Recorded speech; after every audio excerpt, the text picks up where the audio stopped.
AP deputy CM Pawan Kalyan ఆదేశాల మేరకు తమిళనాడులోని స్వామిమలైలో ప్రత్యేక పూజలు చేయడానికి జన సైనికులు బయలుదేరి వెళ్లారు. తాడేపల్లిగూడెం ఎమ్మెల్యే బొలిశెట్టి శ్రీనివాస్ ఈ యాత్రను జెండా ఊపి ప్రారంభించారు. తమిళనాడులోని 6 క్షేత్రాలను 6 జనసేన ఎమ్మెల్యేలు వీర మహిళలు సందర్శిస్తారని ఎమ్మెల్యే బొలిశెట్టి తెలిపారు. భారత్ పాకిస్తాన్ను సునాయాసంగా ఓడిస్తుందని, సైనికుల వెంట దేశమంతా నిలిచిందని ఆయన చెప్పారు.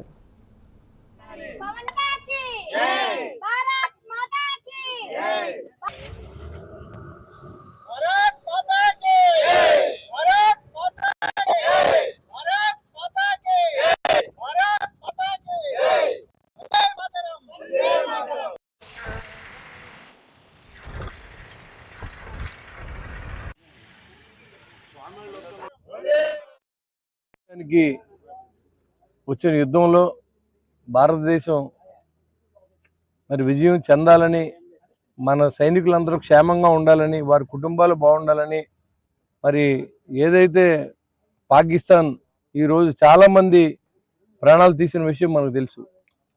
మరి రాబోయే రోజుల్లో ఎలాంటి ప్రాణ నష్టం జరగకుండా భగవంతుడు మరి షణ్ముఖ స్వామి సుబ్రహ్మణ్య స్వామి ఆశీస్సులతో మరి తమిళనాడులో ఉన్నటువంటి 6 క్షేత్రాలని జనసేనకు సంబంధించిన 6 ఎమ్మెల్యేలు, అంతేకాకుండా వీర మహిళలు, జన సైనికులు అందరూ కూడా ఆ భగవంతుని వేడుకునే విధంగా మంగళవారం రోజు మరి ఉదయం మరి అక్కడ పూజలు చేసుకోవడానికి మనం అందరూ కూడా బయలుదేరుతా ఉన్నాం.